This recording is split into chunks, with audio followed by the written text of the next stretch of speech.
Good morning.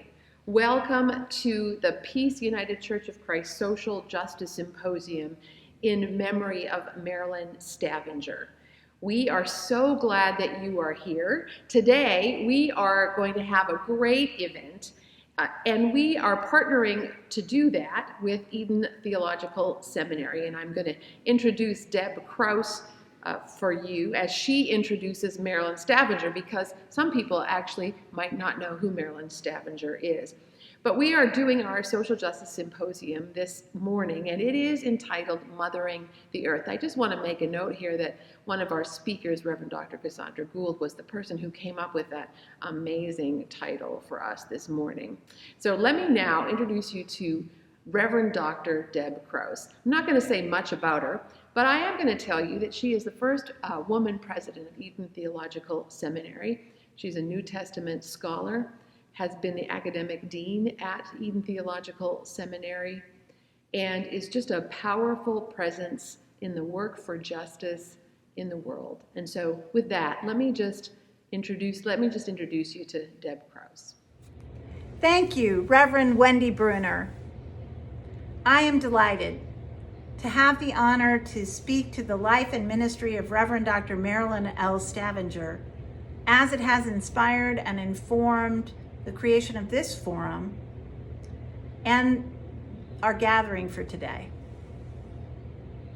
As a leader and member of Peace United Church of Christ, and a trustee and a professor and emerita professor at Eden Theological Seminary for, I think, over 40 years, Marilyn Scavenger shared her vocation as a spiritually engaged, justice-seeking, and peacemaking sibling in Christ to the life of these communities with her whole heart and her whole mind.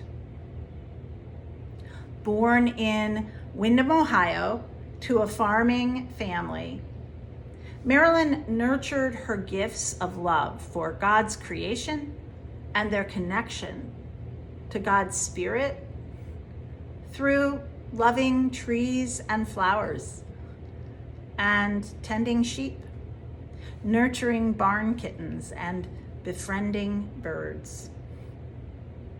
Her formation of faith in the developing progressive Christian movement challenged her to see that this passion she had for creation was not separate from the struggle of human freedom connected with the civil rights movement, women's and queer people's movements, poor people's movements for liberation and socioeconomic justice.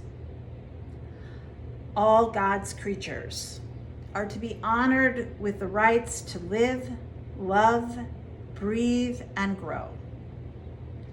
The earth is the Lord's, and the fullness thereof.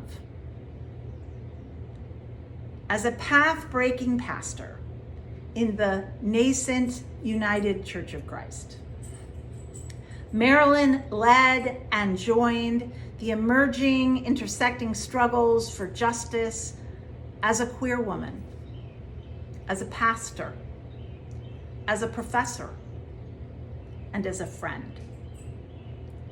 Racism, sexism, heterosexism, and colonialism, as agents of the domination systems of patriarchy and white supremacy, were forms of brutality which Marilyn courageously and faithfully resisted in her ministry and prophetically challenged.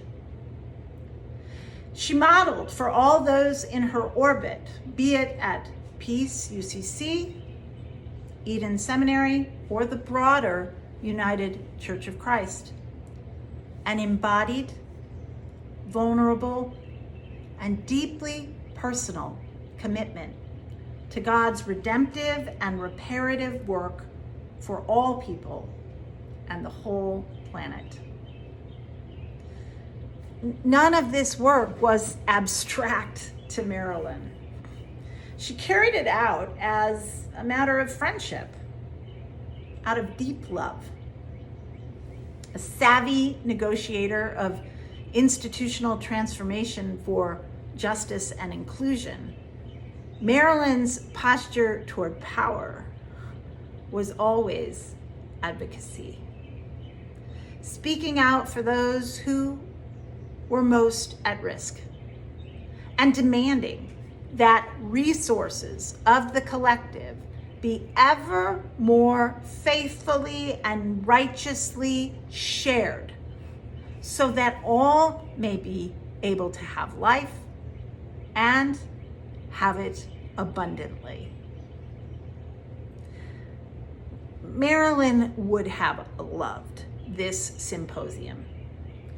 Brilliant practitioners and leaders of social justice and liberation coming together to speak to God's redemptive work for all creation with an eye to challenging the church and the culture to be more just and to practice compassion more deeply. She would be poised with pen in hand, ready to learn new things, eager to be challenged, anticipating the movement of God's Spirit through these presentations and conversations to, as Isaiah promised and Jesus and John echoed, do a new thing. And she would see no irony in this being a beautiful day here in St. Louis, and our attending a forum in light of the global pandemic, mostly in our houses and offices, online. She would open the window and feel the breeze and hear the birds. Position herself with a big glass of water and maybe a little snack nearby, and prepare to feast on the goodness that is to be offered here. And she is challenging us to do the same. So, welcome to this forum. And in honor of our beloved friend and leader, Reverend Marilyn Scavenger, we gather with our hearts and minds open and our spirits prepared to be stirred to new insight and bold action.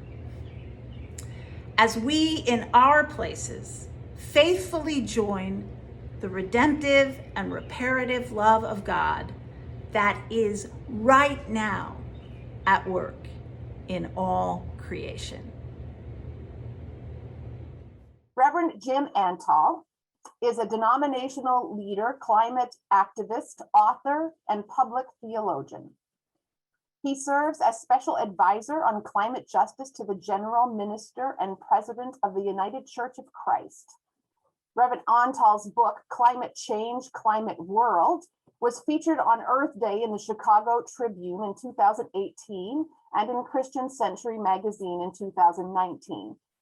From 2006 to 2018, Reverend Antol led the 350 UCC churches in the Massachusetts as their conference minister and president.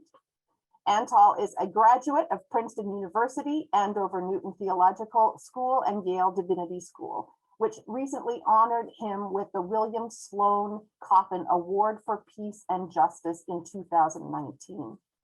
Reverend Antol was honored as a recipient of the UCC Social Justice Prophet Award, an environmental activist. From the first Earth Day in 1970, Reverend Antol wrote and championed 3 groundbreaking national UCC resolutions. In 2013, the UCC became the first national body to vote to divest from fossil fuel companies. In 2017, the National UCC Synod voted to declare a new moral era in opposition to President Trump's withdrawal from the Paris Climate Accord. In 2019, the UCC National Synod became the first Christian denomination to endorse the Green New Deal.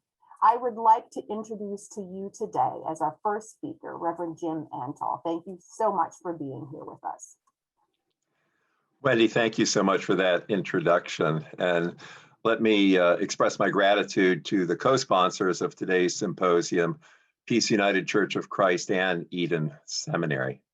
I never had the privilege of knowing Marilyn Scavenger myself, but I want to echo what President Krause said a moment ago. She would have been thrilled by today's program. I'm honored to join the Reverend Dr. Cassandra Gould and the Reverend Dr. Starsky Wilson as we unpack these intersectional justice issues and identify how the church can faithfully respond. Let me begin by saying clearly that God's creation, life as humans have always known it on this earth, our common home, is in jeopardy. The choices we make and the actions humanity takes over the next few years will determine the peril and possibility to which our children, as well as all future generations, will be subjected. People of every faith persuasion have a pivotal role to play in persuading humanity to welcome as opportunity the rapid systemic changes our civilization must undertake. The scientists have put us on notice. The engineers are providing all the solutions we need. Activists are courageously speaking truth to power as they use their bodies to testify to their love for God's creation. However, with a few notable exceptions, corporate and financial leaders remain focused on short-term profits while ignoring systemic inequality. And too many political leaders have thus far been uninterested or unable to offer the inspiration humanity needs to engage this challenge. Yes, people of every faith persuasion have a pivotal role to play in assuring that humanity bends the moral arc of the universe toward justice and interdependence, even as we bend the ecological arc of the earth toward sustainability, renewal, and restoration. As for our denomination, the United Church of Christ, I believe we were made for just such a time as this.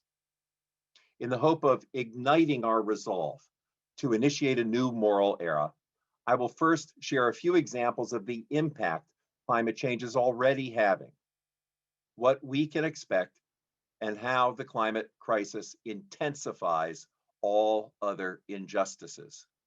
Then we will examine humanity's role in creating, continuing, and countering the greatest moral challenge humanity has ever faced. Finally, I will lift up examples of how churches and individuals can faithfully respond to God's call to embrace a fresh understanding of human freedom, fulfillment, and vocation as we create an unstoppable mandate to restore creation. So let me begin with some good news. 85% of Americans agree that we have a moral responsibility to create a safe and healthy environment for ourselves and for our children. In addition, over the last 5 years, fewer and fewer Americans are dismissive of the climate crisis, while more and more Americans are alarmed. In fact, the alarmed now outnumber the dismissive by more than 3 to 1. The most dramatic good news emanates from Joe Biden's all-of-government approach to address the climate crisis. Hours after he was sworn in, Biden signed an order for the United States to rejoin the Paris Climate Accords. Before he got up from his desk, he canceled the Keystone XL pipeline. A week later, Biden blocked any new leasing of federal lands and waters for fossil fuel production while speeding up the process of permitting renewables. He pledged that the federal government would start buying hundreds of thousands of electric cars and trucks. He created a civilian climate corps. He announced that climate change would become a national security priority for the Pentagon. He began the process of eliminating subsidies for fossil fuel companies. And he instructed the Justice Department, the Energy Department, and the Environmental Protection Agency to focus on environmental justice, which prompted Dr. Bob Bullard, who is widely considered the father of environmental justice, to say, environmental justice is not a footnote anymore, it's a headline. And I can hear the church, the synagogue, and the mosque continue this litany. Environmental justice is jobs with justice. Environmental justice is housing justice. Environmental justice is health justice. Environmental justice is climate justice. Environmental justice is indigenous justice. Environmental justice is racial justice. When the sun set on September 27th, Bill McKibben declared that this was the most remarkable day in the history of America's official response to the climate crisis, and that it may well mark the official beginning of the end of the fossil fuel era. Last month, Congress advanced Biden's $2 trillion infrastructure bill, much of which addresses the climate crisis. And the White House also announced the creation of the White House Environmental Justice Advisory Council, an extraordinary group of climate leaders and activists. And 10 days ago, Biden convened a Zoom with a climate summit on Zoom with world leaders as a warm-up to the November COP26 talks that will be held in Scotland. Okay, so that's some of the good news. Now for a bit of the bad news. Last summer, folks in Siberia, living 70 miles above the Arctic Circle, were overcome by daytime highs over 100 degrees Fahrenheit. That's over 50 degrees above normal. 2 months ago, a new report found that in 2018, 8.7 million people died from air pollution caused by burning fossil fuels. That's more than malaria, HIV/AIDS, and tuberculosis combined. And that does not include the lives lost due to the impact of increased global warming. 2 weeks ago, a new study reported that if global warming exceeds 1.5 degrees centigrade, the world's tropics could become uninhabitable. 2.5 billion people live in the tropics.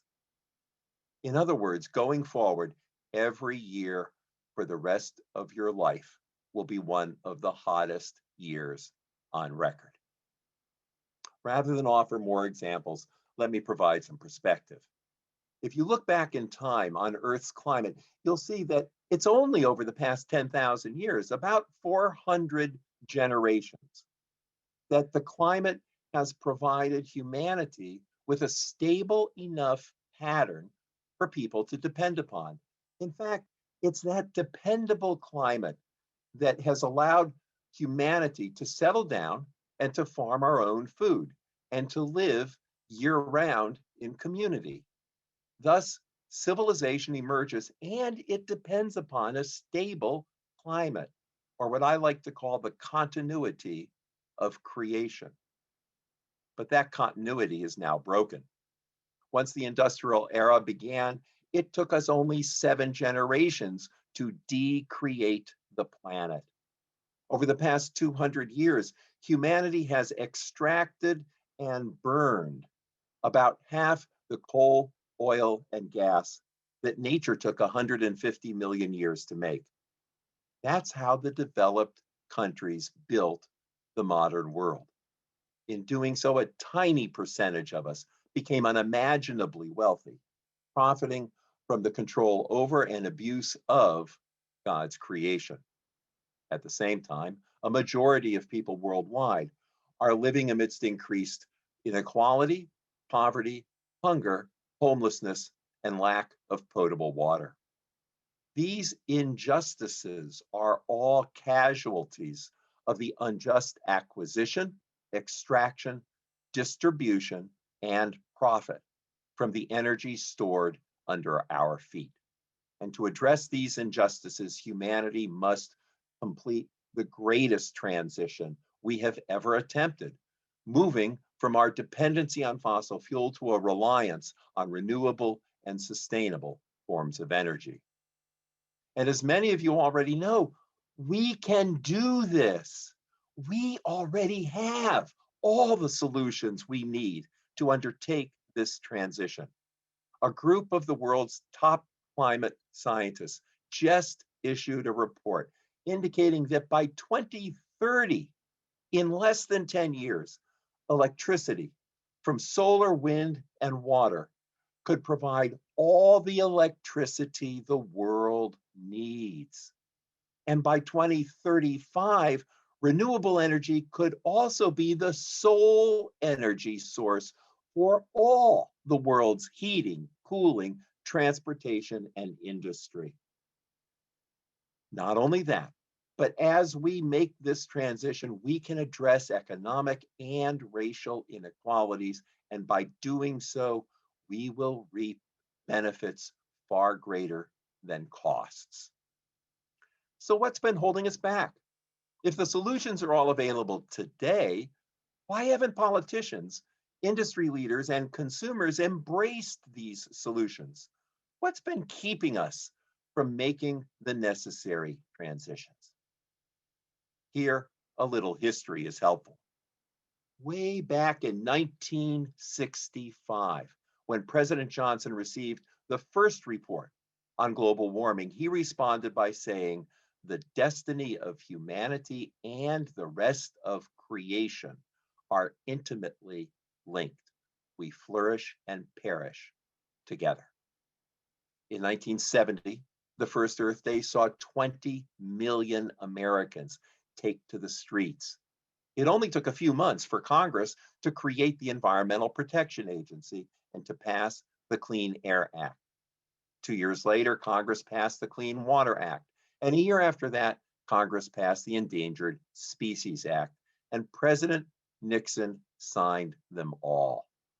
And it's worth remembering that in 2006, President George W. Bush, the former oil man from Texas, declared America is addicted to oil and insisted that the United States break this addiction. So if presidents from both parties expressed these kinds of concerns, something else must be causing our inaction.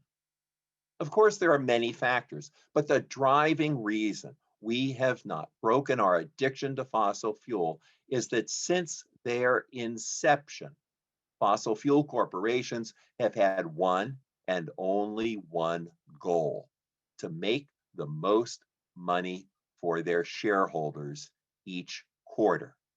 Keeping that goal in mind, here's some additional history. In 1975, when fossil fuel corporations heard that the world was on the brink of global warming, they quickly hired the best climate scientists in the world. In 1982, those scientists told the board of Exxon that climate change is caused by human beings burning fossil fuel. It's getting worse. And while the oceans are absorbing most of the CO2, that will not continue indefinitely. Then Exxon hired the best ocean scientists and asked them if this was correct. And in the mid 1980s, the ocean scientists confirmed these findings. At about that same time, Exxon's engineers reported a breakthrough in their ability to drill horizontally into shale. This allowed them to extract more natural gas than anyone could imagine, what we refer to today as fracking. So what did Exxon do? First, they fired those climate scientists and buried their reports. And then Exxon hired a few fake scientists, the same fake scientists that the tobacco industry had hired in 1978. Just as these fake scientists had sown the seeds of doubt about whether smoking caused cancer, they began to sow the seeds of doubt about whether climate change was real. Over the past 3 decades, fossil fuel corporations and their think tank partners have spent hundreds of millions of dollars on this disinformation campaign and supporting politicians who do their bidding. To this day, America remains the only place in the world where climate denial has any political traction. To learn more about this, I would highly recommend that every congregation watch the documentary film Merchants of Doubt, which thoroughly examines the issue of science denial funded by fossil fuel companies. Now, with this as backup, or backdrop, I should say, let's look for a minute at the emergence of the climate justice movement. And to set the stage, we need to go back to the 1980s. Poor Black farmers in Warren County, North Carolina, were protesting plans to dump 10,000 truckloads of cancer-causing waste material in a toxic waste dump that would leach into their water supplies. When UCC Minister Ben Chavez went to provide them support, he was thrown in jail, along with 500 local Black protesters, mostly women. From his jail cell, he shouted, "This is environmental racism." Their battle to stop the landfill was lost. But in 1987, the UCC released our historic report, Toxic Wastes and Race. And just last year, the UCC released a follow-up study called Breath to the People. It showed that here, in the richest nation in the world, well over 100,000 children under the age of 5 live within 3 miles of the 100 most polluting facilities in America. And that leads to the emergence of the climate justice movement. At about the same time, Senator James Inhofe declared that his God would never allow climate change, a group of Middlebury College students and their professor began planning for a day of climate actions. And lo and behold, in 2007, activists emerged in 1,400 towns and cities all over the United States. A year later, these young people founded 350.org, and the climate movement began. Only a movement could turn the ship of state. Only a movement could counteract the hundreds of millions of dollars spent by the fossil fuel industry on climate denial ads. Only a movement could compel politicians to turn down campaign contributions from the fossil fuel industry and sign on to the Green New Deal. The emerging climate movement was different from the environmental movement of the 70s, 80s, and 90s in 3 crucial ways. First, beginning in 2011, the climate movement focused on the supply side of the problem. Our first goal was to stop the Keystone XL pipeline from being built. Our witness began when 1,253 of us were arrested in front of the White House. And about 60 of them and I spent 3 days and nights in jail. On Ash Wednesday in 2013, I was arrested with about 50 others, again in front of the White House. The campaign was driven by indigenous leaders and cowboy landowners. Obama heard us. Then Trump overrode Obama. And on his first day of office, Biden finally canceled the Keystone XL pipeline.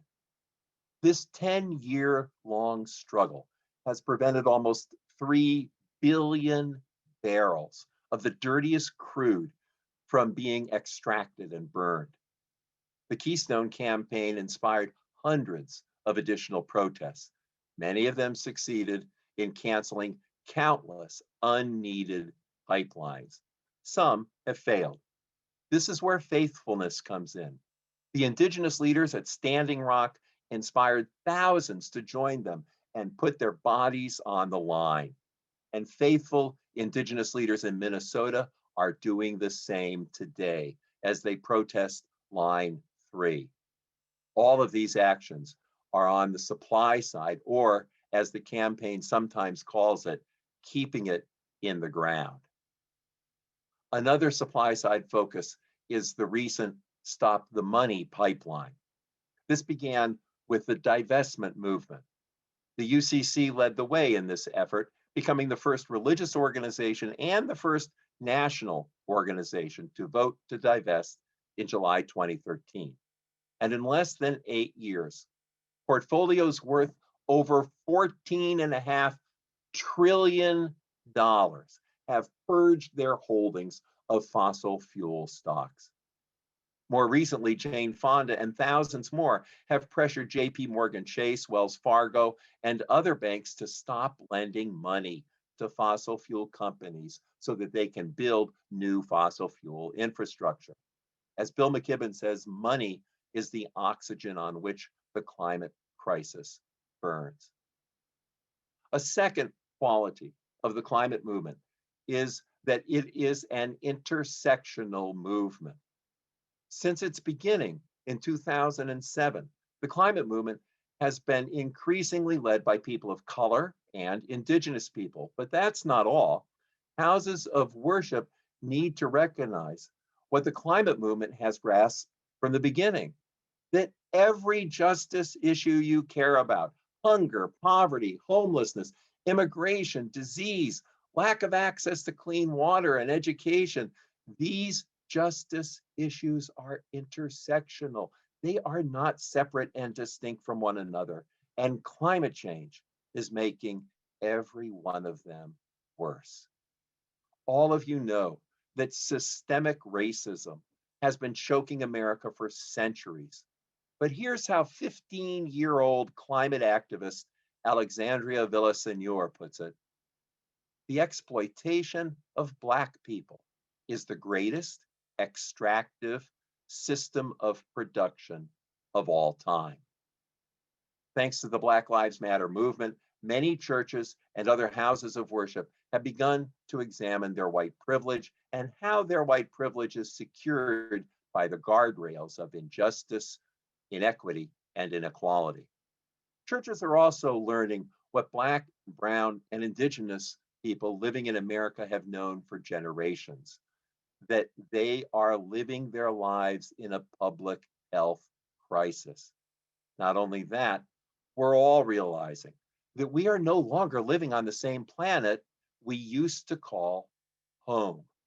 And Black and brown and indigenous people know this best because most of them are already dealing with the consequences of the climate crisis. Now, there's a third distinctive feature of the climate movement. It's now being led by youth. Their audacious vision, their unbound courage, their uncompromising commitment, their brilliant strategic messaging on social media, all of these qualities have earned the respect and renewed the hope of hundreds of millions of people worldwide, including Joe Biden, Kamala Harris, Gina McCarthy, Michael Regan, and John Kerry. All of this leads to the recognition that you and I are living on the hinge of history. The climate crisis has placed an inescapable moral claim on our generation and therefore on each of us. Whatever understanding of God we may have, that God is calling us to embrace a fresh understanding of human fulfillment and vocation as we step up to the fact that it is truly up to us. Like the greatest generation, can we adjust our personal aspirations in order to address the greatest threat humanity has ever faced?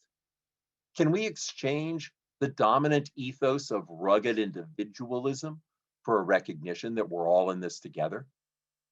In place of the American dream of consumption, we must rediscover the beauty, diversity, and healing qualities of the natural world.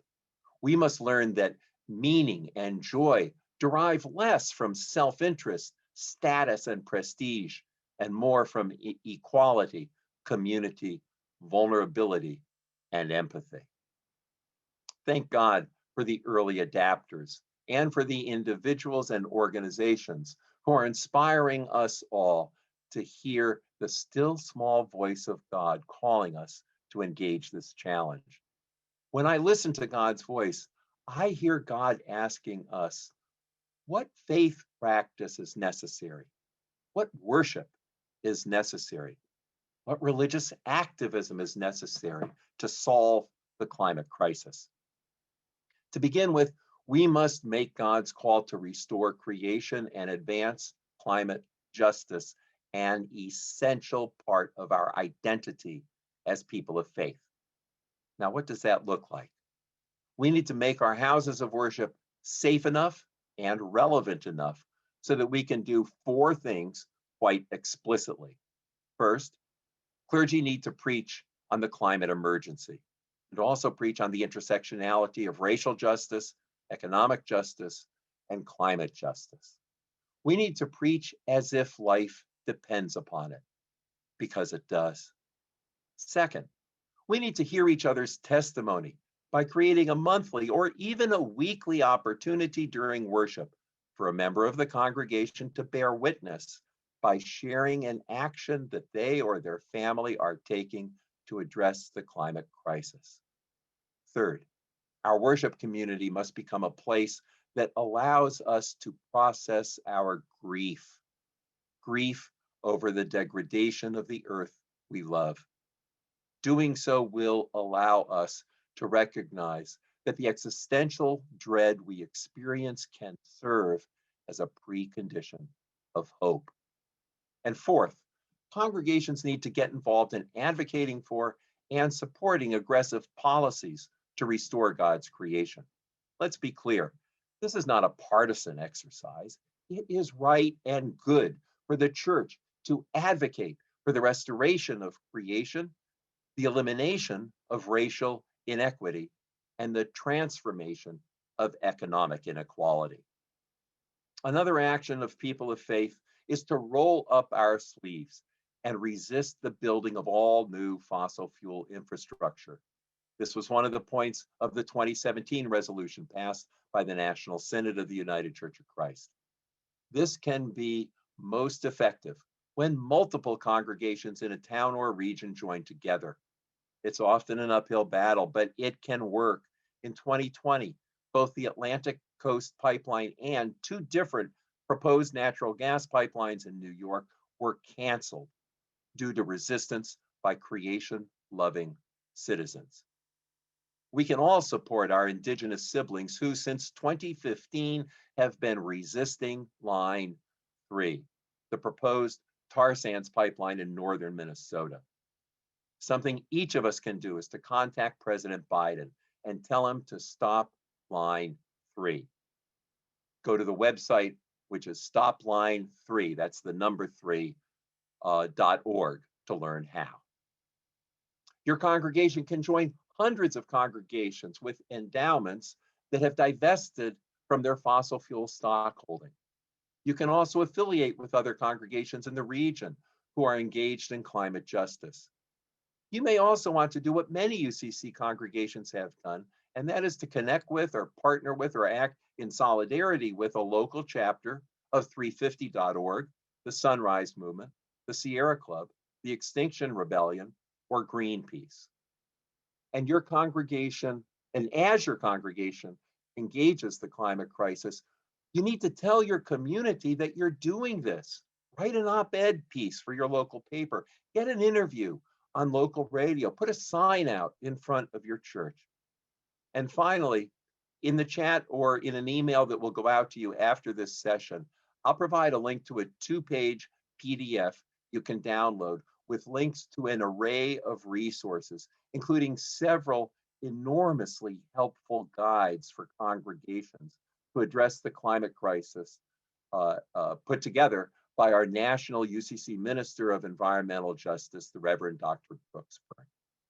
So let me conclude by thanking you for responding to God's call to address the greatest moral challenge humanity has ever faced. Together, let us bend the moral arc of the universe toward justice and interdependence, even as we bend the ecological arc of the earth toward sustainability, renewal, and restoration. Thank you.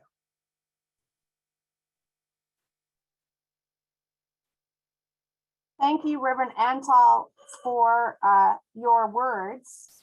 We are going to move right along. If you've got questions for Reverend Antol, you can ask those in the breakout sessions or on the panel. I suppose there will be some opportunity for that.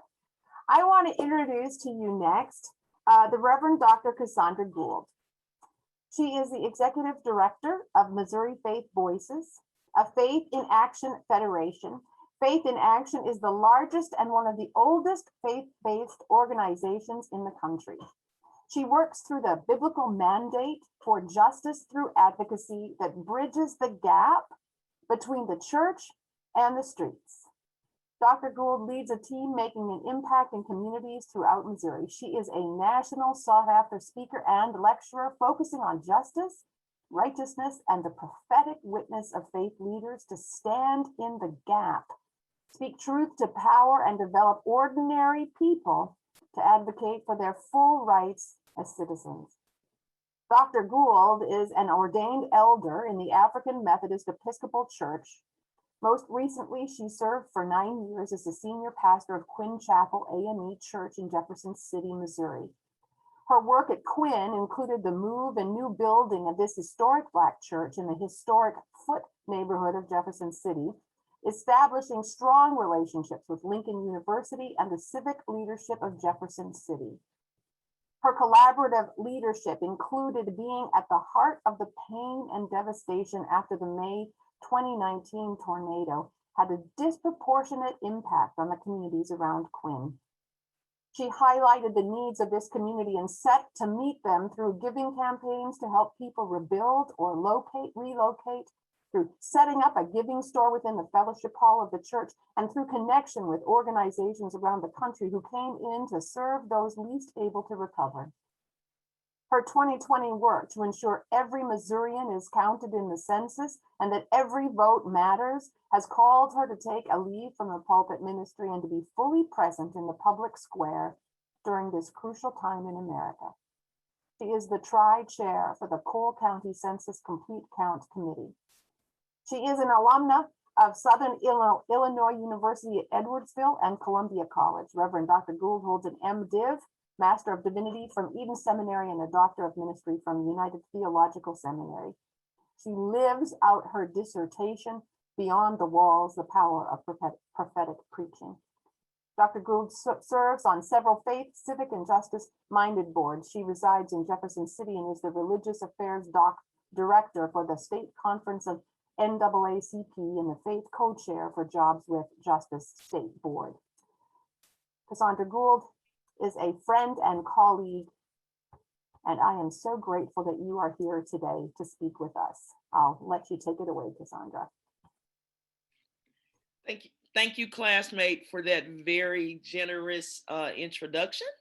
Always a good opportunity, particularly to be with Eden colleagues, and I'm just extremely humbled and privileged to have this opportunity to speak in this inaugural event in memory of our professor and our friend and mentor, Reverend Dr. Marilyn Scavenger. So thank you. And thank you, Jim, for setting the pathway, for leading us off this morning. So my task is to talk about environmental racism. If I am a preacher, if I had to kind of tag this with a title, it would be Gasping for Air, a case for reparations on the other side of Maryland's town. Gasping for air, a case for reparations on the other side of Maryland's town. I can't breathe has become a mantra for being Black in America. The last words of George Floyd, uttered before he called for his mother to meet him on the other side. As the breath was forcibly exhumed from his body from the knee of a racist and now convicted murderer in blue, who, upon seeing Black, treated him like a street on the other side of Maryland's town. You know, north of Delmar. For those of you who may not be in the St. Louis area, you can Google the BBC documentary on the Delmar Divide. Those were not new words for people who are Black in America. They have just been amplified more than 1 million times over the last 344 days since that fateful day in Minneapolis. These were the same words that were screamed by Eric Garner in New York City as he suffered a similar fate in 2014, all caught on camera. Fred Shapiro, the editor of the Yale Book of Quotations, listed "I Can't Breathe" as the quote of the year in 2014. Researchers indicate that it has been documented in at least 70 other cases of police killings, and usually of unarmed Black people. A few weeks before George Floyd's murder, my father in ministry, who pastors in Tacoma, called me to tell me about the killing of Manuel Ellis on March 3rd, 2020, during an arrest in Tacoma, Washington. He pleaded, "I can't breathe."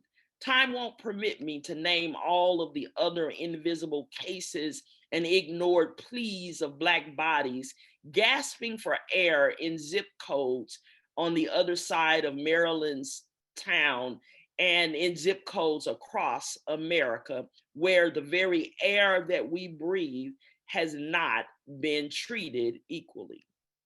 I know a little something about gasping for air. When my parents moved us from a little town in Alabama, Demopolis, Alabama, my birthplace, in the Black Belt of Alabama, where there was plenty of green open space, and I breathed freely, and for some reason brought me to St. Louis. Within months, I began to struggle to breathe and was diagnosed with asthma. My family had no idea when they found a house on the other side of Maryland's town where my grandparents lived before all of the non-melanated folk took flight, that it would become a hidden source of contaminated air that would keep me and other little Black children going to the doctor, according to a report on environmental racism, most recently done by my colleagues at Art City and Action St. Louis. Going to the ER 11 times more than our white counterparts. Little innocent children subjected to death when all we were trying to do was live life. Just 3 days ago, New York Times released a report about breath and being Black. They talked about how air is harmful wherever Black people are. Black Americans, they said, are exposed to more pollution from every type of source, including industry, agriculture, all manner of vehicles, construction, residential resources, and even emissions from restaurants. Black people and people of color, including Hispanic and Asian Americans, are exposed to more pollution from nearly every source. Is it just that we decide to go places that are more polluted, or could it be a part of a systemic arrangement to ensure that Black people will always gasp for air? Is it just by happenstance that we happen to live in places that allow us or force us to gasp for air, to reach for inhalers, to have spasms in our lungs from sources that we cannot name? A 2015 report in St. Louis, report on St. Louis, named our city as the seventh worst place in the country for asthma, called it one of the asthma capitals, according to the Asthma and Allergy Foundation of America. It also cited that particularly for St. Louis, we had a 52% higher rate than the rest of our counterparts in the entire state of Missouri. At age 14 in St. Louis, I learned what living on the other side of Maryland's town cost us. I learned that as a child who was just trying to go to the neighborhood school. All I wanted to do was be normal and be educated with my friends who lived down the street.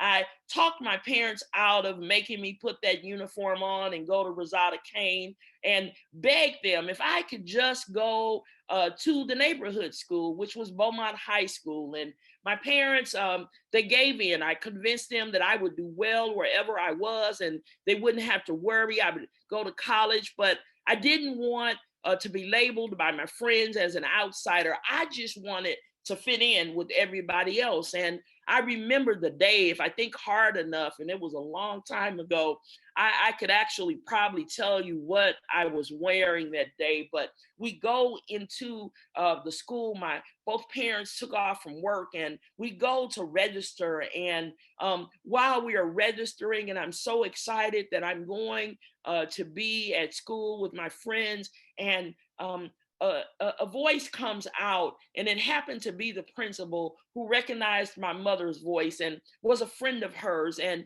he looked at my records from grade school and he said, I'm sorry, but I just can't let her go here. And I remember having a very confused look on my face, and my parents looked at each other and they looked at him and they said, well, what do you mean you can't let her go here? And he said, by the time she's a junior or a senior, we won't have the math or the science that she needs, but all is well. He said, well, you should have taken her to a private school. And my parents looked at me, and by then it was too late because the private school had already started, and I was pretty excited that it was too late. And he says, all you have to do is just go down to 911 Locust and get a permissive transfer, and she can go to school on the other side of town. She can go to Southwest High School. Now, mind you, for those of you who are not from St. Louis, Southwest was not in a different school district. It was not a charter school, because I'm old enough that didn't exist in the city of St. Louis. It wasn't even a magnet school. It was merely a school located on the other side of town, located on what some would say was the right side of the Del Mar Divide. I remember the year before, my family had visited Los Angeles, and I was so struck by the fact that the Los Angeles Yellow Pages had to be about 8 inches thick. And when I was at Beaumont, the curriculum book looked more like half of the St. Louis Yellow Pages. When I got over to Southwest, it reminded me of the Los Angeles Yellow Pages. There were so many pages and so many options. And I realized, even at 14 years old, that something was wrong. I realized that it was a tale of two cities, and it led me to write my first op-ed, literally using that name from the literature classic.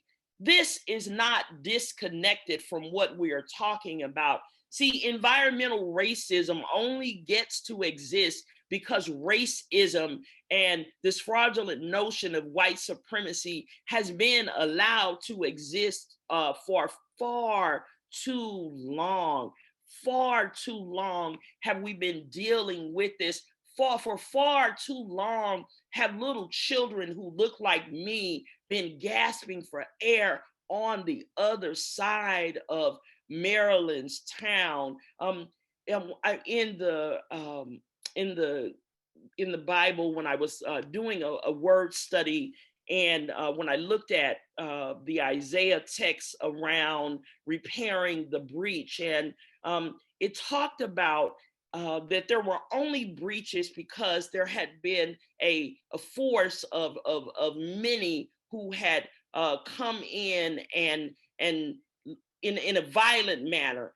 and actually invaded the walls and with great numbers. And great numbers have invaded the walls of the city on the other side of Maryland's town. It reminds me of the man that was possessed with demons in Mark 5. And when Jesus encounters them, they say that we are many, we are legions. And see, legions have come in our neighborhoods on the other side of town. Legions have come in the forms of boarded up buildings, blighted neighborhoods, bullet-riddled, bloody bodies that lie in streets littered with debris, targeted for trash dumping and toxic waste, visible and invisible.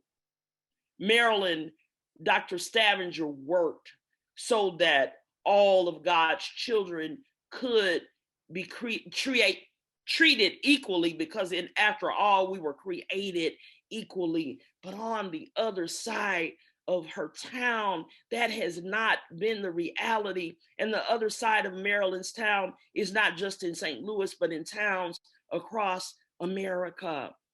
In 2019, the report that I mentioned earlier, done by Art City and Dutchtown and Action St. Louis, called Environmental Racism in St. Louis, and you'll get a link to that after the symposium is over. The same report indicated that Black children in St. Louis are 2.4 times more likely than white children to test positive for lead in their blood, and account for more than 70% of the children suffering from lead poison. I told you about asthma and the emergency room visits. There has been a breach. The breach has been made possible because of redlining and segregation. The breach is manifested not just in St. Louis City, but also in North St. Louis County. And you can just guess who are the people that mostly occupy some of the municipalities in North St. Louis County. One of the breaches has been in the form of Coldwater Creek, a beautiful creek on the outside. Who wouldn't want to live by water? A creek that children unsuspectedly swam in. It's a tributary that's filled with uranium.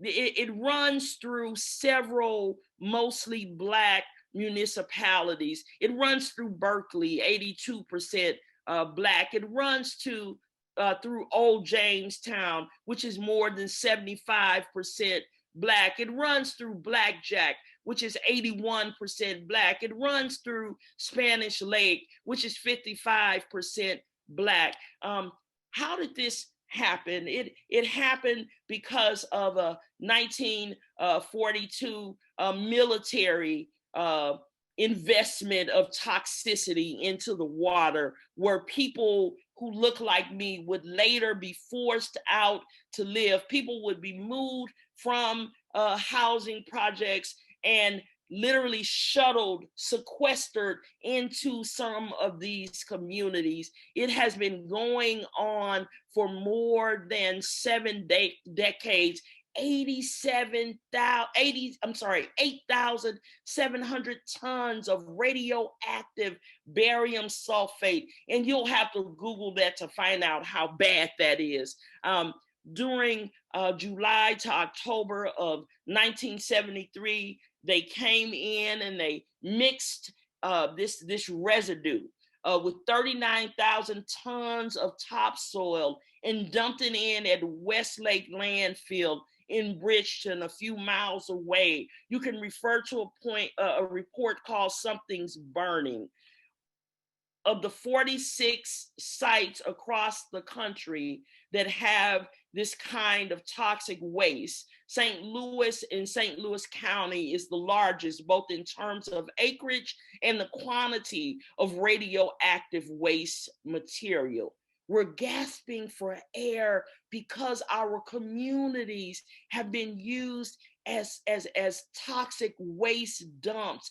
and we can't get out. And we've been waiting for somebody to come and see about us. I know the church, and certainly the UCC church has led the way, but there are many other partners in this progressive Christian movement who have sat by idly, who have done these kind of individual things that we learn in America. They recycled their own newspaper and they recycled their own plastic bottles, and they should. But what about those of us who have been trapped in communities and neighborhoods with all kinds of poisons that we had no idea were actually killing us and extracting breath from our bodies, and we find ourselves gasping for air like asthmatics, even when we've not been diagnosed? The breach continues. It's not just a breach of some military experiment that Malin Crott, the company, partnered with in the 1940s. In the book, The Broken Heart of America, which talks about why life is the way it is amongst the Black and white people in St. Louis, Walter Johnson shares about a 1953 experiment, so to speak, that was also carried on by the military. The U.S. Army Chemical Corps, who did most of their open air chemical tests in the U.S. in 3 cities.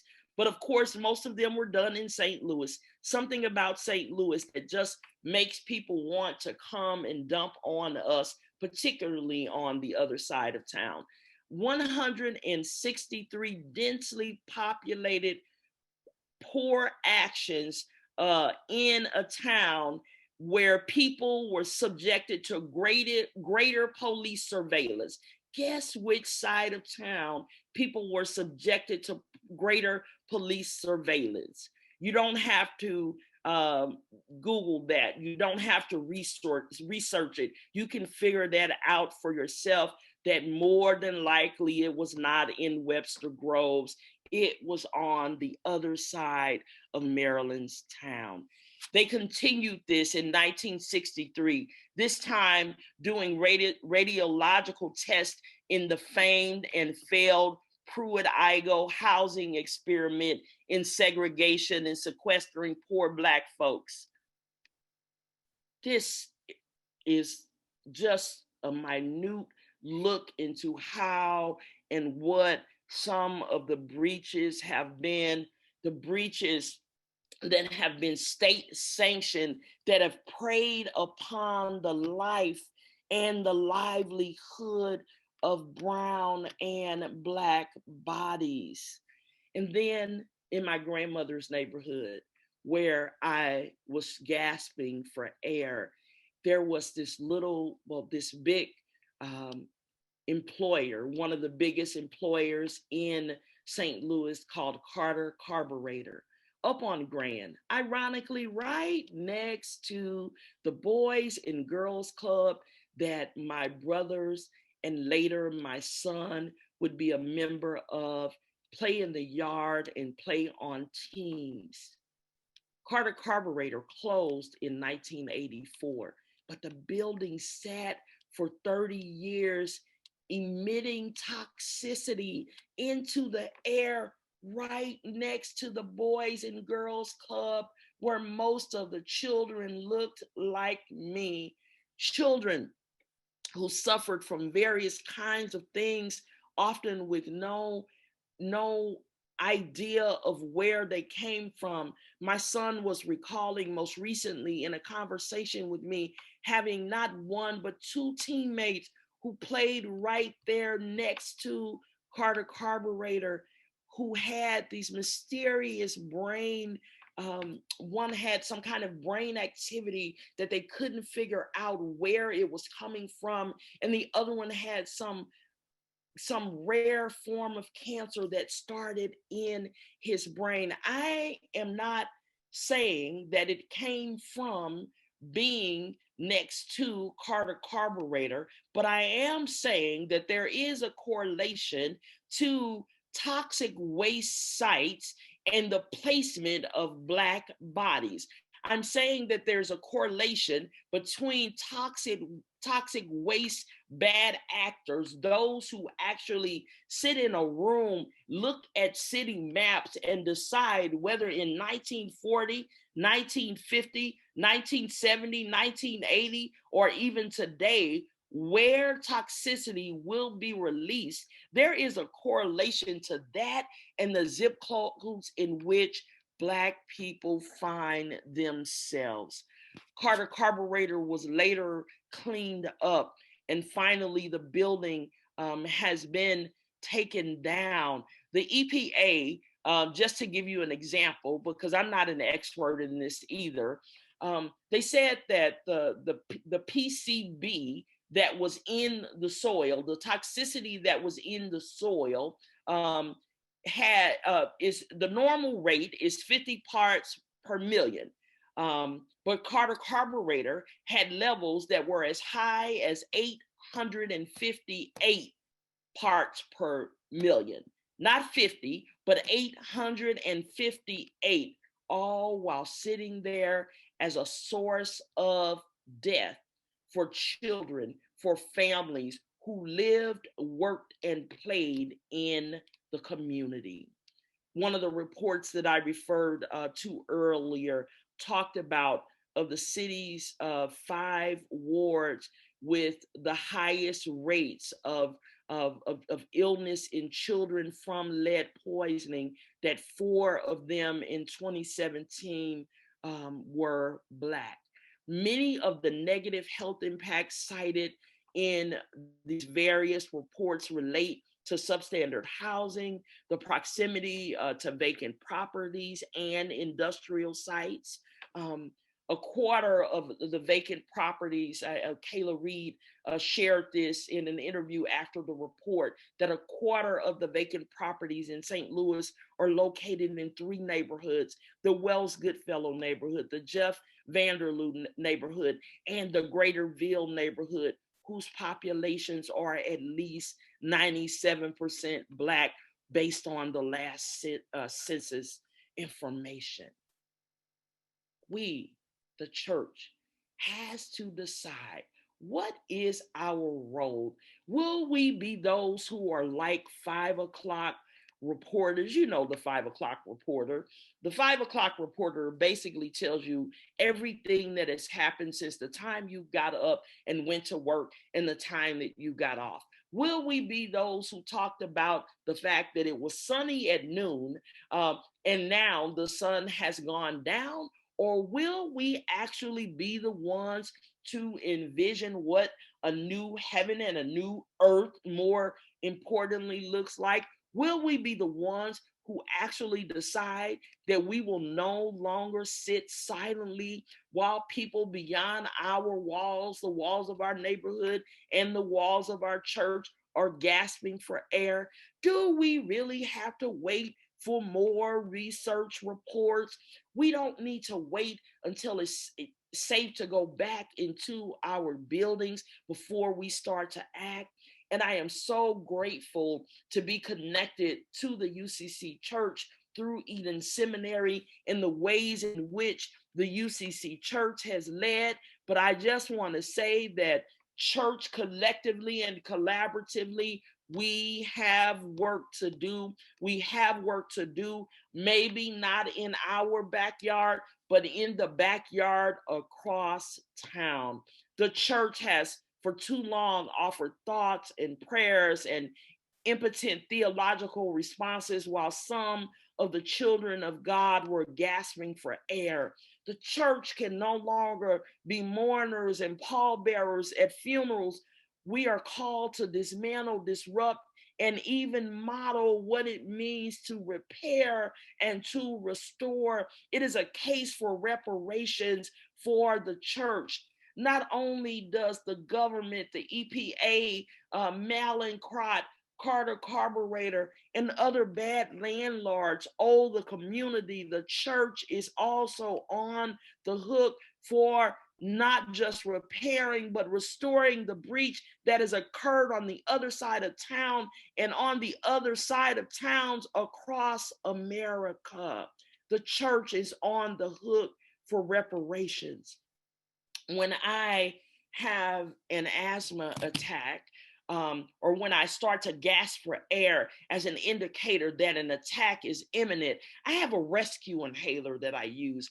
Normally, that inhaler is not too far from me. When the pandemic started, I made sure that I had one on each floor. Some of you all know I had a really bad accident and I've been restricted to one floor. I'm really a dual resident of Jeff City and St. Louis, but the accident was in Jeff City and I've been stuck ever since. And when I came home from the hospital, the first thing that I asked my daughter, I said, I need, make sure that I have an inhaler down here.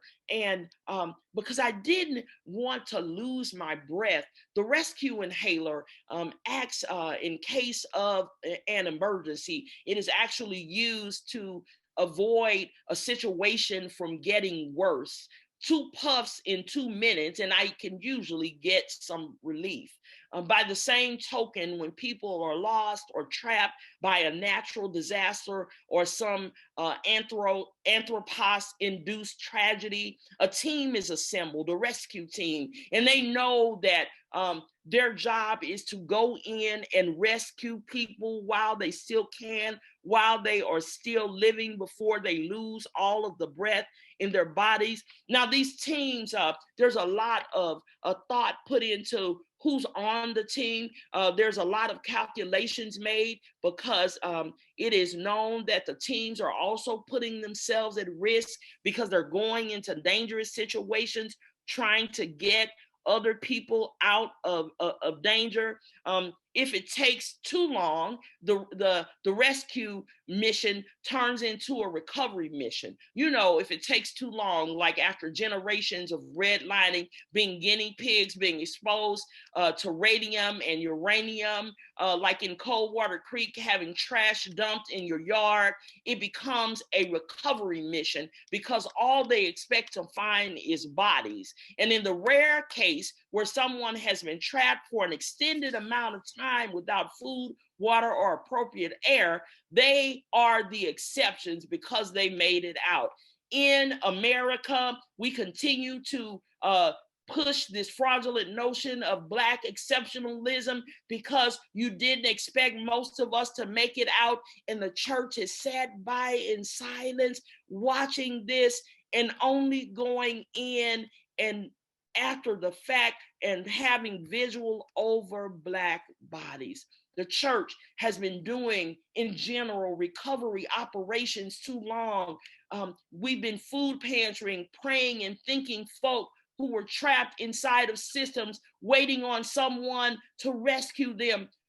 We've been thinking on the other side of town in the spirit of Harriet, of Sojourner Truth, ain't I a woman? We've been thinking, ain't I a child of God? Will somebody come and rescue me from all of the toxicity and all of the racist things that are bogging me down and taking the breath out of my body? I'm tired of gasping for air. I'm tired of proverbial knees being on the necks of my children and forcing us to not be able to breathe. The church can no longer wait for the government to intervene and come and see about the humanity of God's children on the other side of Maryland's town. After all, it was the government that created the systems and paid for the toxic waste, legislated and sequestered us in the other side of town. The church must decide, will we continue to hold vigil over dead bodies and support the people and policies that extract life, or will we be the repairers of the breach, those who model reparations for communities that we too have abandoned? Repair to mend, to fix, to restore, to put back in order. From Ferguson to Minneapolis, the church added their voices to focusing on the looting of buildings, labeling it as violence. I hope the protest won't be violent. Offering up frameworks around peaceful protests versus, in reality, Black-led protests to further distance ourselves from the real church that was in the street. Maybe it was just an attempt to get a little bit of reparations from those who polluted and plundered the communities that folk decided to go into a couple of buildings and loot them. After all, God did direct the Israelites to loot the Egyptians before they escaped from Egypt. The church must examine, we must decide, will we vilify those who have been trapped in places of toxicity because of racism? Or will we stand and proclaim loudly, not just in the face of government officials, but even in the face of our own congregants, our own judicatory leaders, and decide that there has to be a different way? It's not enough to go paperless when you get your groceries, because on the other side of Maryland's towns, there are not enough stores to get food or bags. This is the intersectionality that the fraudulent notion of white supremacy and therefore Black inferiority has caused all of us.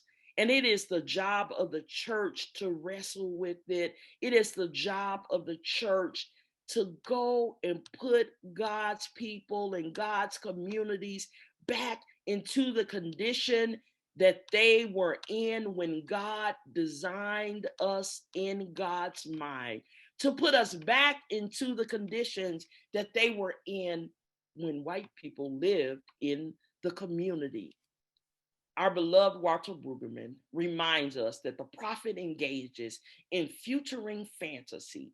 It is the vocation of the prophets to keep alive in the ministry of imagination, to keep on conjuring and proposing futures, alternatives to the single one the king, the empire, wants to urge us as the only thinkable one.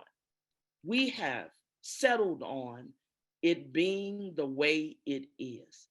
But our role is to engage in, as Black folk would say, Afrofuturism, and reimagine what it looks like to live in communities where all of God's children have access to good air, and that none of God's children have a knee on their neck, whether it is from racist law enforcement officers or agents of the empire in the form of tax credit receiving corporations who are pouring toxicities into our communities and into our bodies. What will we do? Because we are indeed those who are called to be repairers of the breach, to restore, recover, rescue those who are trapped in these systems.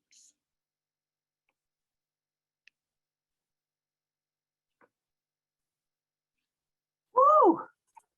Cassandra, thank you so much for that prophetic word.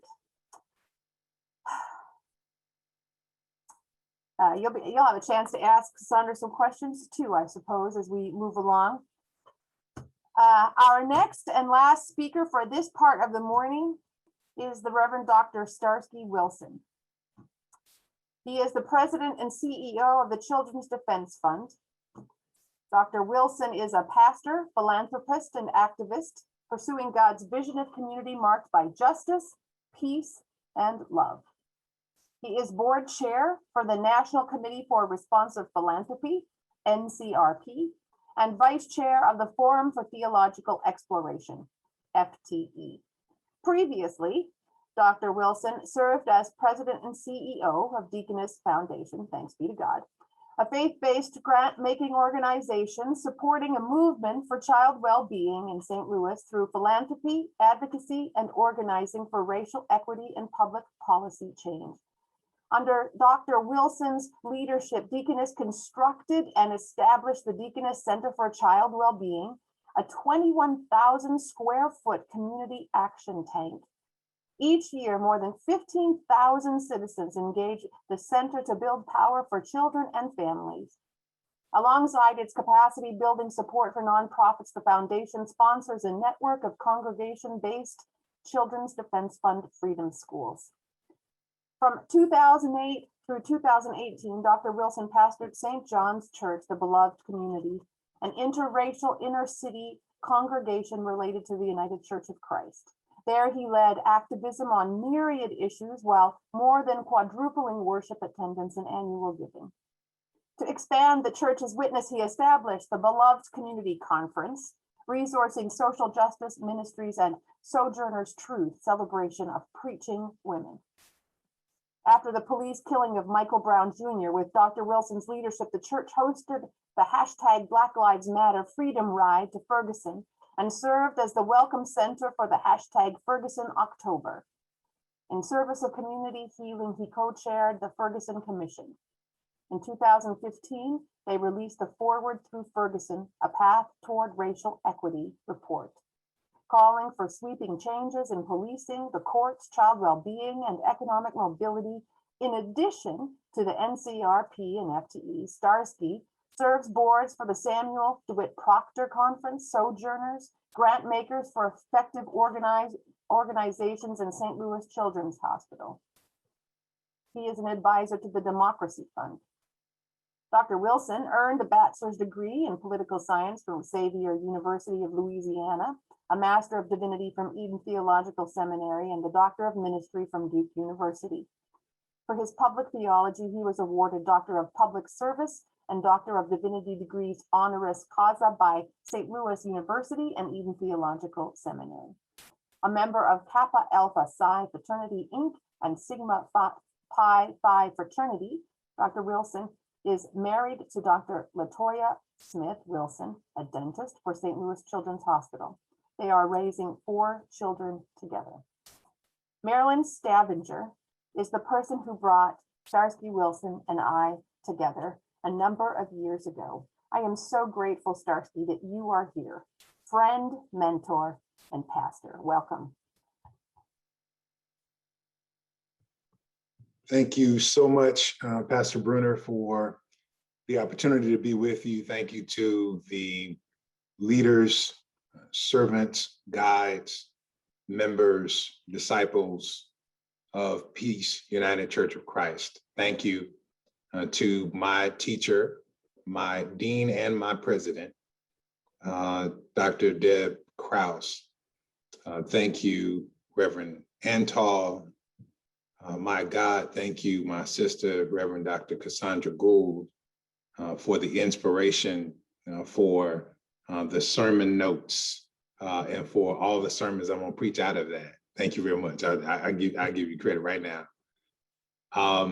But I also want to be intentional about my use of language and be more bold in my evolution of speech before my colleagues in the United Church of Christ. I stood for the second time at Peace United Church of Christ to install Reverend Wendy Bruner for the second time in a congregation a number of years ago. And there, in the interest of the context understanding or not misunderstanding what I meant, I called Pastor Bruner a daughter of our church, St. John's Church, the Beloved Community, because after meeting in Dr. Stavenger's class on UCC history and polity, really we met before, but after growing relationship in that class, she came to be a member of St. John's, and St. John's had the great privilege of walking with her through the process of ordination when I was the pastor. And I said to Peace, because I didn't think people would understand it, I said she was a daughter of the church. I figured that'd be better understood than what I really meant. So let me be more clear now that I'm miles away, and I really don't care how y'all hear this. I just want to be more precise in my language. She is my daughter in ministry, in whom I'm well pleased. I have that kind of care and love for her, and God put us together on this work. And I still feel the responsibility for her. And so I need to be accurate in my language in service to something else I'm about to do for Dr. Marilyn Scavenger. So you need to understand this love, and you need to understand this connection. You need to understand this familial reality, because posthumously, I'm about to extend a similar metaphor to Dr. Marilyn Scavenger, who was my teacher and the first voice invited in to teach at St. John's Church, the people that God called me to serve and to guide.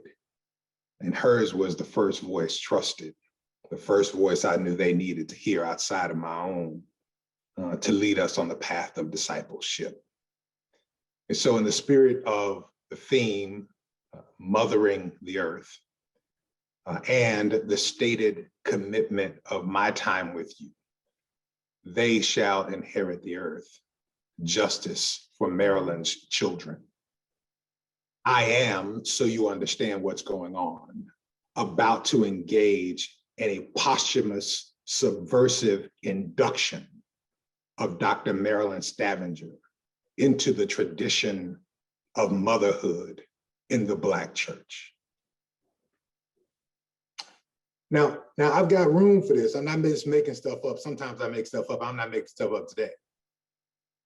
In the opening of a text entitled, "They Like to Never Quit Praising God," Reverend Dr. Frank Thomas, writing about the historic Black church traditions and the brilliant oral homiletic tradition of the Black church, which you just saw on display in my dear sister, Dr. Cassandra Gould, opens by telling the story of Uncle Wash and Uncle Pompey. Uncle Wash was a brother who had been the member. This sermon is written in oral traditions as heard between 1866 and 1869. Uncle Pompey, preaching the eulogy of Uncle Wash, has the difficulty of what some of us preachers and pastors find ourselves with. The reality of a life that is challenged by the moment of a church funeral. And so he has to preach a eulogy for Uncle Wash. And Uncle Wash, although he had joined Springville African Methodist Episcopal Church, had, as Uncle Pompey said in the sermon, a bit of a fall from grace. He had been accused of, and he had admitted being guilty of stealing Miss Mars Walter Bryce's pig. And so we know that we like to graft people into the greatest graces of God, whether it happens during their life, whether they do it based upon particular activities and actions based on our own theologies about transaction with God. But what Uncle Pompey wanted to do was extend the assurance of grace to Uncle Pompey and have the people understand it so that their mourning turned to joy. And in the work of celebration, he engaged in the theological project of posthumously giving and extending God's grace upon Uncle Wash, such that the people began to celebrate, seeing, imaging, envisioning Uncle Wash going through the pearly gates, even though it countered their theology that suggested that if you steal, if you kill, if you live a certain way, you can't get into heaven. By the end of the sermon, everybody was celebrating. Everybody received the assurance of grace. They saw and experienced Uncle Wash going through those pearly gates. And as Dr. Thomas records the story, they like to never quit praising God. So I'm just letting you know, I'm gonna do my best imitation of Uncle Pompey to begin this reflection, because many of you did not know Marilyn as a mother. And I'm here to suggest and engage in the subversive interjection that she is.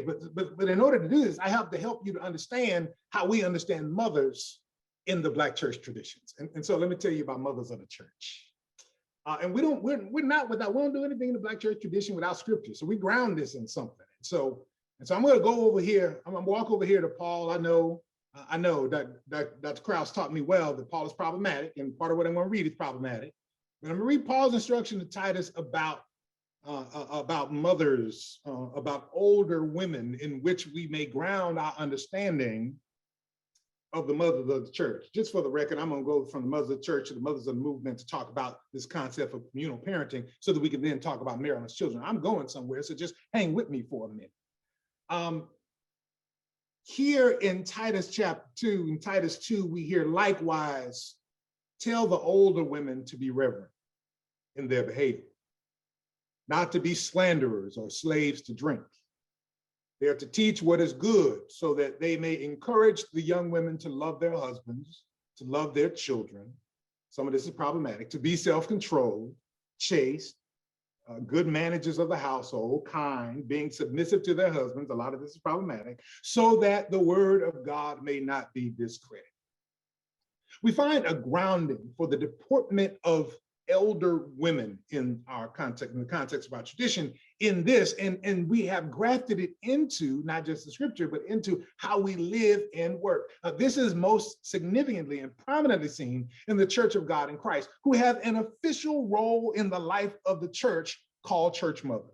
Now, we got them in the Black Baptist tradition that I grew up in. We've got them in AME churches like the ones that Dr. Cassandra Gould has led. Oh, but the Kojic church, it is a defined order in the life of the church. It's not just those sisters who dress in all white, have the nicest hats covering up their speckled gray hair, sitting on the front pew in the context of the congregation with the capacity to bring you into their moral understanding and providing the cultural context for how the church should operate, telling the preacher when he or she is on or off the mark, and pulling the pastor in when they have done wrong, reconciling them back in the life of the congregation when they need to be. It's not just that.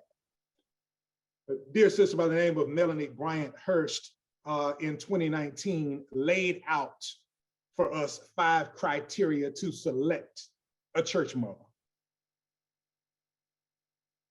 5 criteria go like this: age. Sister Melanie suggested that your church, with good church mother, got to be at least 70 years old. Got to be 70 years old, has to have walked through, talked through, lived through some of the realities that they come to talk about.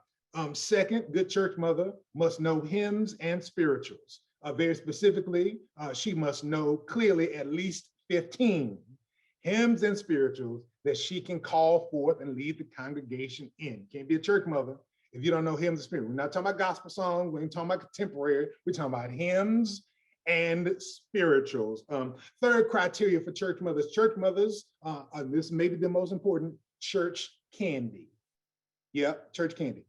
Church mothers have to have good candy. Why? We saw this a few years ago in the exchange between Michelle Obama and George W. Bush, that in the context of church, you got to have something that keeps you somewhat engaged and also can keep you calm. If you've been a child who's moving a little bit too much in church, that good elder woman who has the capacity to bring you in, lean you in a little bit, and open up without any sound a Werther's original and pass it to you, or even better, an unnamed, unmarked peppermint that came from the bottom of her purse to provide. Church candy is critical because church candy provides the context and the opportunity to bring people in, keep them engaged, and sometimes bring them back to center. In order to be a church mother, you got to have age. You got to be able to know certain hymns and spirituals that lead and guide the life of the church. You got to have good church candy, and you got to have the look. Now, this is not about what you look like. Being a church mother is not about what you look like. It's about your capacity to give a gaze that brings behavior back to center. Yeah. The church mother can look at you from across the sanctuary, no matter what you're doing, no matter where you are. You can be standing as an usher, or you can be over there in the side part of the choir stand. And if a church mother sees that you're off and gives you a certain gaze, I ain't got it, I don't even know how to do it, but she can give you the look. See, I earned that. It's something that comes with age. She has the look. And finally, of course, those who are in the Church of God in Christ tradition, like Sister Melody, who lays this out for us, this Titus scripture is important as well. It's not just about age. It's not just about hymns and spirituals. It's not just about church candy. It's not just about the look, but rather it is also about holiness. It is about a life and deportment that invites people to remember who God is calling them to be, and invites people to reflect on who they are in the moment, and invites people to live and grow up and into the crown that God is holding above their head. And Sister Sarah Webster has already testified that Marilyn had it all.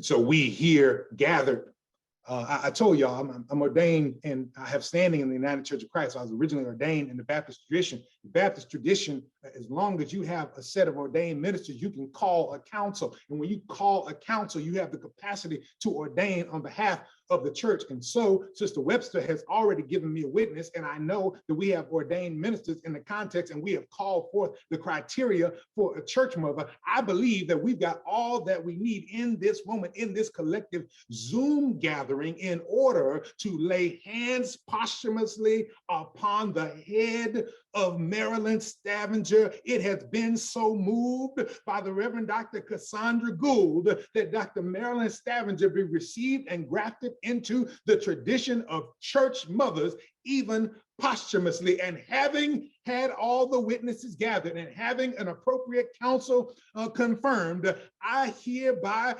accept the motion and call the question. Marilyn is a mother of the church. I hear a yes. Anybody else in the chat say aye? I see hands waving.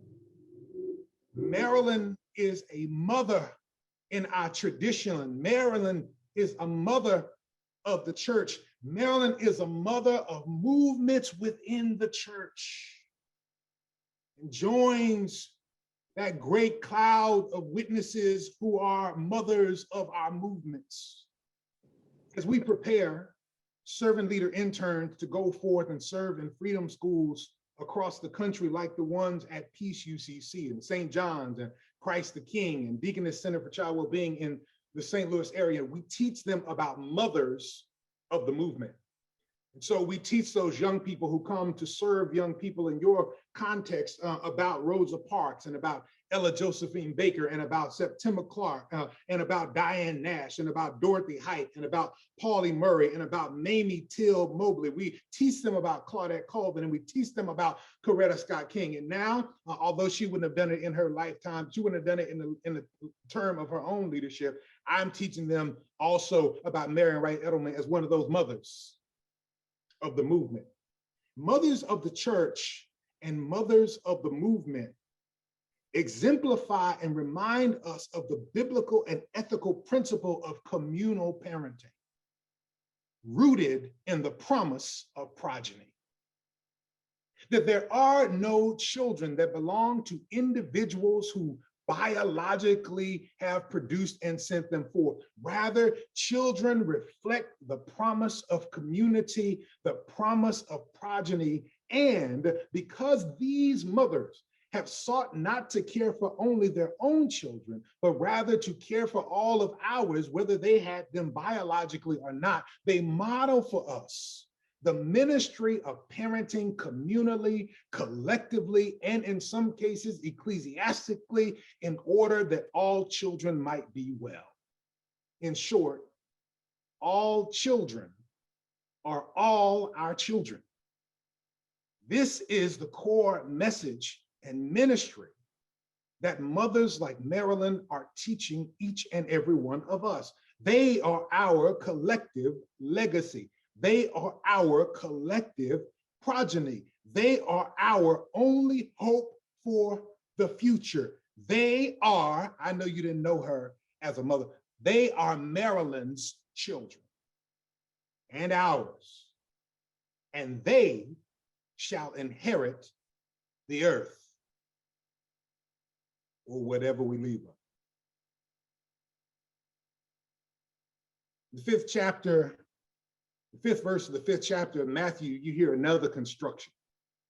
Blessed are the meek, for they shall inherit the earth.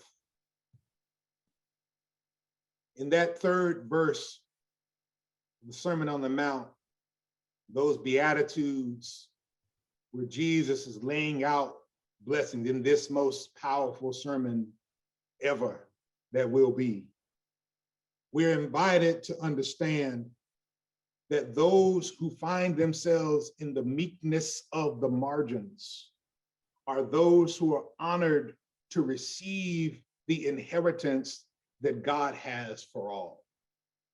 And in the context of American capitalism and this democratic republic, there are no more marginalized people than children who do not get a vote, who have no lobbyists, and do not get a voice. The meek, blessed are the meek, the marginalized, the children, for they shall inherit the earth.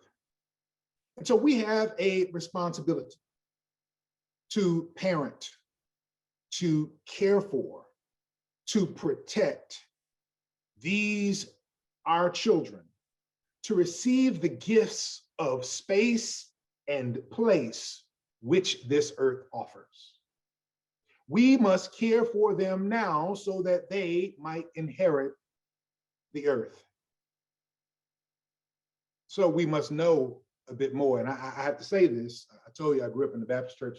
I was grafted into, God brought me into the United Church of Christ. And I recognized that one of the difficulties I had was that I was coming at a point of transition from youth ministry into pastoral leadership. And part of what happened was, and I've got more space for this now. I went into meetings where most of the people had the kind of gray that I now have in my beard, and I would have on top of my head if I didn't cut my hair so low. And I realized there was some distance between the church-wide conversation about youth because we found ourselves distinct by generation from them. And so I think in order to invite people critically into the conversation about what we should do for these children, we got to first not assume that people know who they are. Who are Maryland's children? At the end of March, the Children's Defense Fund released our State of America's Children report. It is a report that we have been releasing for the last 30 years. There are a few things I'll lift up because I want to get into some of this group conversation, and I actually want to get, even before that, into my church-wide provocations. And so I'll lift up a couple of things from the report, and then we'll drop it in the chat, but I want to talk about it more than anything else. I want to say this, who are America's children? Number one, although we had a historic election last year, and we had millions of people to turn out, 80 million people voted for the winning candidate and President Biden, and 74 million people voted for the former president who lost the election. He lost the election. I don't care what's happening in Arizona. He lost the election, and so 74 million people voted, and both of those numbers would have broken previous records. But there's another 74 million. There are 74 million humans under the age of 18 in America who did not get a vote at all. If they got a vote and they all turned out, they would have been a historic electoral force in 2020, but they didn't get a vote. Once you graft in with them the 30 million young people under the age of 25, now you have more than 100 million people. You have the largest slice of the American demographic. You have the largest generation in the American populace. And you have the first generation that is primarily Black and brown. While we were paying attention to the presidential election and to the protests and to the pandemic in 2020, US Census Bureau statistics project that 2020 was the first year in American history where the majority of children under the age of 18 became children of color. Since 2011, the majority of children born in America were children of color. Since 2014, the majority of children under the age of 5 have been children of color. To speak of birth and life in America from 2011 to today, the last decade, and not speak of children of color would be to be inaccurate at best, to be engaging in work avoidance, perhaps, but absolutely may be sacrilege in the life of the church. To speak of early childhood education and speak of quality in early childhood education without speaking of the cultural competence of the connection between a grandmother, the Black grandmother who takes care of her child because her daughter can't afford to send her to early child care, because in America, infant care costs more than college tuition each year in more than 28 states and the District of Columbia. To speak of Maryland's children is to speak of poverty. Children in America are the most poor demographic of any group. Extreme poverty is visited upon the majority of children under the age of 5. The majority of children are children of color, and 71% of children who live in poverty are Black or brown. I have a friend there in St. Louis who does work. His name is Rich Patton. He's done work for generations in child well-being, and he puts out a report called The Children of Metropolitan St. Louis through Vision for Children at Risk for many years when it was under his leadership. They continue to put out this report online. One of the greatest features of that report was the maps. The maps in the report showed where there was concentrated poverty. The maps in the report showed where there was a high dropout rate. The maps in the report showed where there were infant mortality challenges. The maps in the report showed where people lived and had the ability to thrive. And once you lay poverty on top of the map of race, top of the map of infant mortality, top of the map of concentrated poverty, on top of the map, what he came to say was, I could show you all of these slides, but the reality is it's the same map. Cut the categories, it's the same map. It'll include Herbert Hoover Boys and Girls Club, which you just heard about from my sister. It's the same map. It'll include the environmental challenges in Coldwater Creek that you just heard about. It's the same map. But this is also the places where our legacy, this is also the places where our progeny, this is the places where our future lie. The Black and brown children that are on the other side of Maryland's town are the future of America's security. They are the future of America's stability. And inasmuch as they disproportionately Black and brown have difficulty getting enough to eat, inasmuch as they are 6 times more likely in their schools to be assaulted by police, inasmuch as they are more likely to be unhoused, more than 1 in 3 children living in households burdened by housing costs, and more than 30% of their family income going toward housing. This is not just the state of America's children, of Maryland's children. This is the future of the nation. This is the future of the church. Glad to talk more about the statistics, but quite frankly, I want to talk, what then shall we say about these things?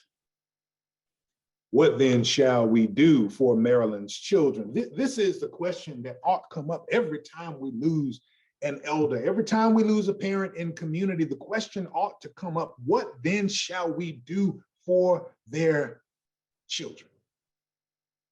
I want to offer, as I'm talking to church folk, 3 things that I think we need to do in order to appropriately care for America's children, because they will inherit the earth. First, I think her children require of us, call forth from us, faith-informed advocacy. Faith-informed advocacy. I'm talking to church folk right now. And so I want to suggest to you that you need to do, I want to talk about this 2 different ways. Yes, we need, as you probably heard that right, we need you to speak out and amplify the voices of impacted children and youth with faith from the perspective and grounded in what you learn in Sunday school, adult education, worship on Sunday morning in the sanctuary and on Zoom. We need you to do that. But that's not all. It's not just about faith-informed advocacy, meaning advocacy that is informed by your faith, but we also need advocacy of faith that is informed. I'm sorry. I'm sorry. I appreciate, I've been arrested with preachers, teachers, communities of faith in St. Louis and other places. That's fine. But what I need people who know their Bible, know their tradition, and know the issues. And so that requires that we spend time being informed on both sides of the track. And this, I'm sorry, Micah 6:8 is not gonna hang it, not gonna hack it going forward. We have to understand and be able to tie the reality of scripture to particular issues. And so when we begin to discuss the reality, we can't brush broadly this call to do justice without telling people what justice looks like on a particular issue. I applauded just the other day in the joint address to Congress that the President of the United States was going to do the remarkable work. He is putting forth a vision to make the child tax credit extended through 2025. We applauded when he did it in the American Rescue Plan. But can I tell it like I meant? My sister told me to tell it. Let me go and tell it. Every English-speaking developed country on the face of the globe, except for the United States, has a permanent child allowance benefit like the child tax credit. I'm glad that people were happy and applauded the president for finally doing it in an emergency rescue plan. I'm sorry that it took 570,000 people to die before we had the political will to do it. And I believe that he deserves credit for suggesting that it should be extended through 2025. But that does not reflect the kind of political courage to bring us to commitment to care for all of America's children. This is something that should be permanent. Get to know the issues so we don't clap too quick. For people taking moderate positions that give them credit. Let's not clap too quick as if we're going to cut child poverty in half and that child poverty and child well-being are the same thing. We can cut poverty in half for Black children, 52% like this bill would do, 45% for Hispanic children, 61% for Indigenous children. This is a critical issue. The increase of SNAP benefits by 15% and making them permanent is a critical issue. Universal school meals is a critical issue. We've endorsed all of these issues. I've signed on, given quotes, active for them. That's all stuff. But quite frankly, why did it have to take 570,000 people to die for us to do this in this moment? And why are we going to give up the conversation? And some people on this chat gonna do it. So I'm gonna say this. As soon as they talk about how it's too much money, some people on this chat are gonna say, well, I do understand. We spent $2 trillion on the other thing. If this costs $1 trillion, let me be very clear that billionaires in America have increased their wealth by $1 trillion over the course of the last year in the pandemic. The question is, will we choose billionaires or our babies? Faith-informed advocacy would mean we know the issues well enough to engage in a response to the debate. And it means that we know our faith well enough to inform it and ground our response. From the church, Maryland's children need faith-informed advocacy, but they also need faith-inspired activism. Let me make the difference here. Advocacy is speaking out. Activism is moving your feet. I know we appropriately, over the course, especially in St. Louis over the last 7 years, we've gotten very clear about the importance of praying with our feet. But I don't want us to flatten that out too much. I want to make a distinction a little bit. Sometimes you got to move your feet. Other times you got to speak with your mouth. And our children need both of them. We need mobilized action with faith in action. With Metropolitan Congregations United. We need organizing with leadership of impacted folk. Now, this is what it means. I'm almost done. I'm gonna stop fussing. This is what it means. This is what it means. When we're talking about impacted folks, It means we have to stop this leaning into our moral, feeling good in our moral position of speaking for children.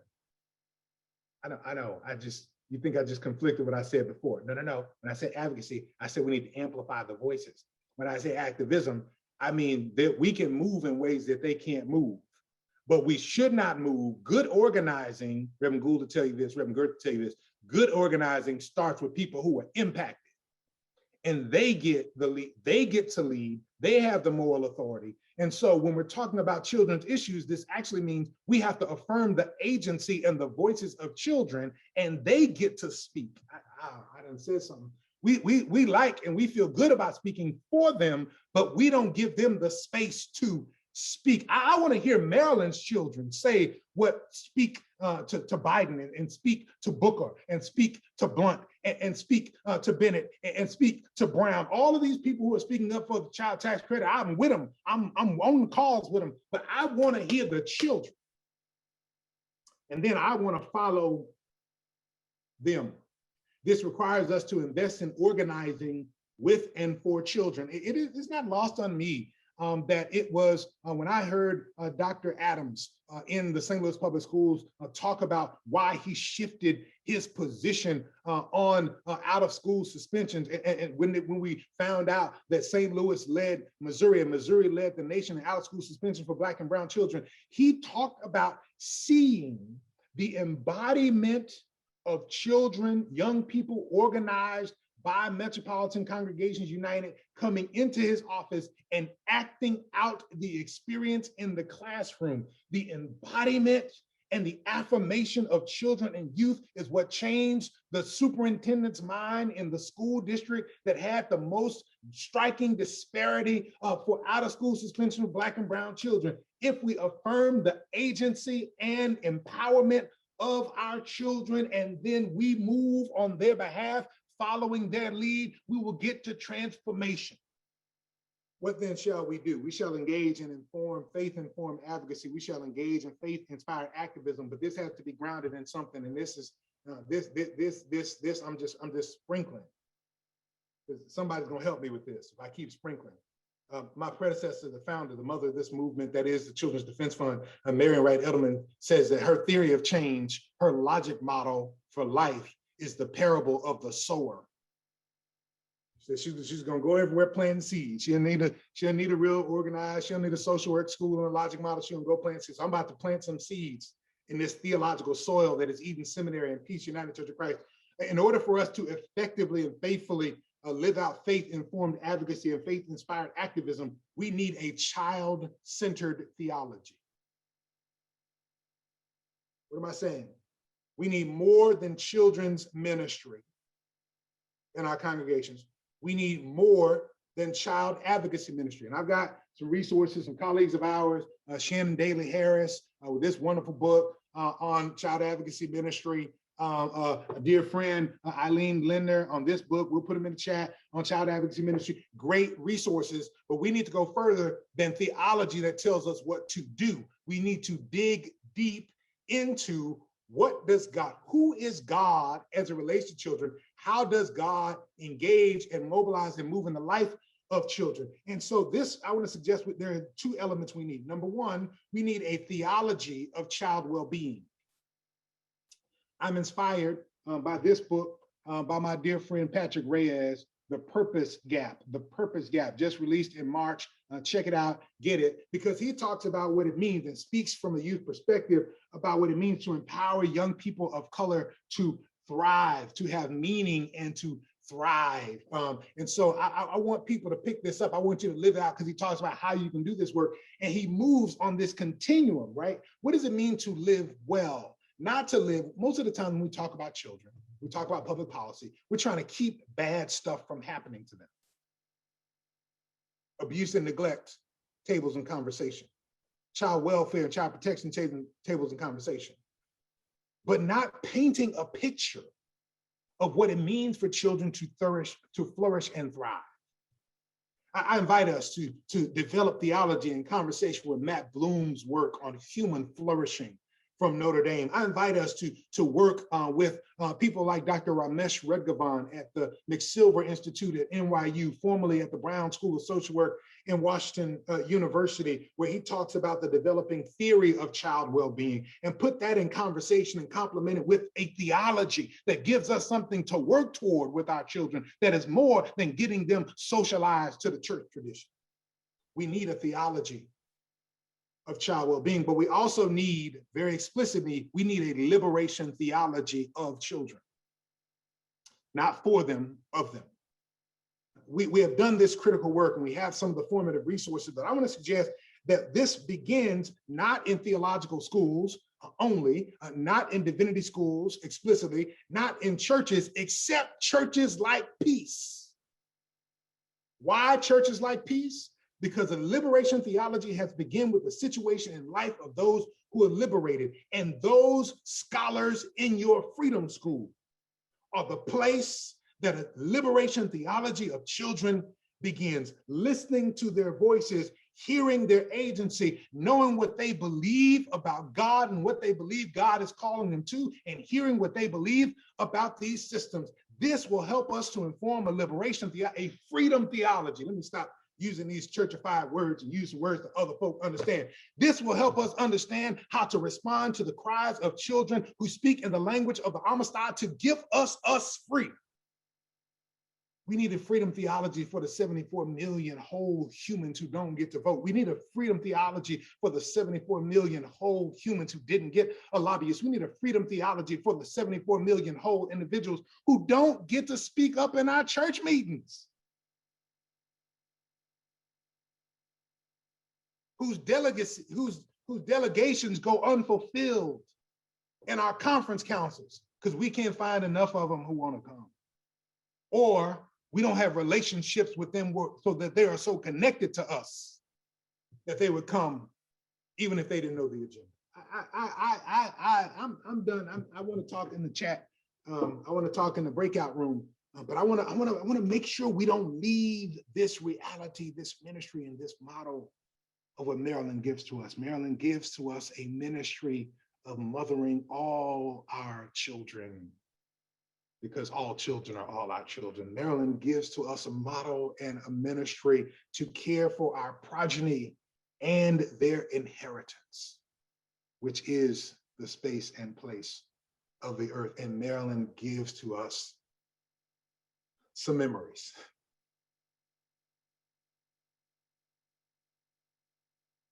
Memories of what it felt like to be loved, to be centered, to be important. So important that all other things get dropped. So important that it feels like there's no one else in the room but you. So important that I see your need enough that I put you in conversation and family with someone else that you thought was just your classmate. And even as I go, I leave my children in relationship with one another. And I leave them a space and place to flourish, to dream, to live out their vocation. And that's the feeling that Maryland's children need from us. This is our call. This is our moment. What then shall we do?